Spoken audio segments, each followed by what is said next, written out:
ဒီကိုအားလုံးပဲမင်္ဂလာပါ The British Derby ကနေပြန်လည်ကြိုဆိုလိုက်ပါတယ်။စနေညမှာရှင်မန်ကစားဝါမယ်ပရီးမီးယားလိပွဲစဉ်တွေကနေပြီးတော့အကောင်းဆုံး၅ပွဲကိုရွေးချယ်ခံမှန်းပေးသွားမှာပဲဖြစ်ပါတယ်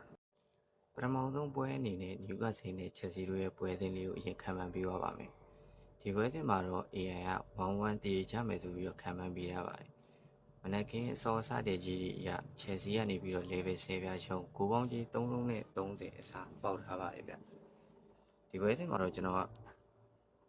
ချယ်ဆီဘက်ကနေရှိရပါတော့ချယ်ဆီဘော်ဒီနဲ့ဂိုးပေါင်းပို့ပြီးတော့ကြိုက်ပါတယ်ဗျအသင်းလုံးသွင်းအားကိုသွင်းအားကောင်းတဲ့နယူကာဆယ်နဲ့ချယ်ဆီရဲ့ပွဲစဉ်မှာဂိုးပေါင်းကြီး3လုံး30စားသူတော့ဂိုးပေါင်းအပေါ်နဲ့ပဲဆွမ်းစားခြင်းပါတယ် Brighton နဲ့ Sunderland ပွဲစဉ်ဒုတိယတစ်ပွဲအနေနဲ့ Brighton နဲ့ Sunderland ရဲ့ပွဲစဉ်မှာတော့ Brighton အနေပြီးတော့တစ်လုံး10ပြားနိုင်ဂိုးပေါင်းကြီး3လုံး90အစားပေါက်ထားပါတယ်ဒီပွဲတော့ AI ကနေပြီးတော့ Brighton 2-1နဲ့အနိုင်ရမယ်ဆိုပြီးခံမှန်းပေးထားပါတယ်ဗျဒီပွဲမှာတော့ကျွန်တော်တို့ပြီးခဲ့တဲ့ဒါဘီမှာနိုင်ရခဲ့တဲ့ Sunderland အသင်းနဲ့ပဲကျွန်တော်ကတော့အတူရပ်တည်ကြပါတယ် Sunderland body နဲ့ဘုံပေါင်းအောက်ကိုပို့ကြိုက်တယ်ပေါ့နော်ဒါပေမဲ့ကျွန်တော်ဒီပွဲစဉ်မှာတော့ Sunderland body လေးကိုရွေးချယ်ပေးခြင်းပါတယ်ဇီးပြီးနဲ့ဝက်ဆန်ရဲ့ပွဲစဉ်လေးကိုဆက်လက်ပြီးတော့ခံမှန်းပေးပါမယ်ဒီပွဲစဉ်မှာတော့ AI က Man City 3-0ဆိုပြီးတော့ခံမှန်းပေးရပါတယ်မနက်ကင်းအစောစတဲ့ကြီးအရာတော့မန်စီးတီးကနေပြီးတော့နှလုံးတရေဂိုးပေါင်းကြီး3လုံးအပြည့်ရှုံးနဲ့ရေးဖွင့်ထားတယ်ပေါ့နော်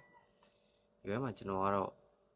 AI ကိုဘက်မကန်တော့ပါဘူးဒီဘက်မှာမန်စီးတီးဘက်ကနေပဲရှိရပေါ့နော်ဇယားတိတ်ကအာဆင်နယ်ကိုမဖြစ်မနေတွန်းအားပေးဖို့အတွက်မန်စီးတီးကဒီပွဲကိုအနိုင်တော့ကန်လာမှာပဲပြီးခဲ့တဲ့ဂျာရက်ကဖလားပွဲတွေမှာလေဒေါ်နရာမာတို့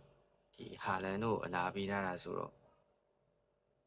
ကိုယ်လည်းပြတ်သွားနိုင်တဲ့အနေအထားမှာရှိတယ်ပေါ့နော်။မန်စီးတီးဘော်ဒီကိုပဲရွေးပေးခြင်းပါတယ်ဗျ။နောက်တစ်ပွဲဖြစ်တဲ့စပါးနဲ့လီဗာပူးတို့ရဲ့ပွဲစဉ်။စပါးအသင်းရဲ့အိမ်ခွဲမှာတွားရောက်ရှင်ပြန်မယ်လီဗာပူးကကြေးပေးထားတယ်ပေါ့နော်။လီဗာပူးက level 80ရှုံးကိုပေါင်းကြီး3လုံး30အစားပေးထားတယ်ဗျ။ဒီပွဲမှာ AI ကတော့လီဗာပူး2-1နဲ့နိုင်သွားမယ်ဆိုပြီးခံမှန်းပေးရပါတယ်။ကျွန်တော်တော့ဒီပွဲစဉ်မှာကိုပေါင်းကြီးကိုပို့ပြီးတော့သဘောကျတယ်ပေါ့နော်3လုံး30အစားစပါးတင်းကလည်းအိမ်ခွင်းချိန်နေဒီရာဒီမှာအိမ်ခွင်းရလက်သိမ့်မကောင်းလီဗာပူးကလည်းနောက်ဆုံးပွဲတွေနောက်ပိုင်းပွဲတွေမှာရလက်တွေပြန်မှန်လာပြီဆိုပေမဲ့နည်းနည်းတော့စောင့်ကြည့်ခြင်းတွေကောင်းသေးတယ်ပေါ့နော်ဒီပွဲမှာတော့ကျွန်တော်လီဗာပူးဖော်ဒီနဲ့ကိုပေါင်းကြီးအပေါ်ကိုကြိုက်ပါတယ်ဗျတခုပဲယူရမယ်ဆိုရင်တော့ဂိုးပေါ်ပဲယူပေးချင်ပါတယ်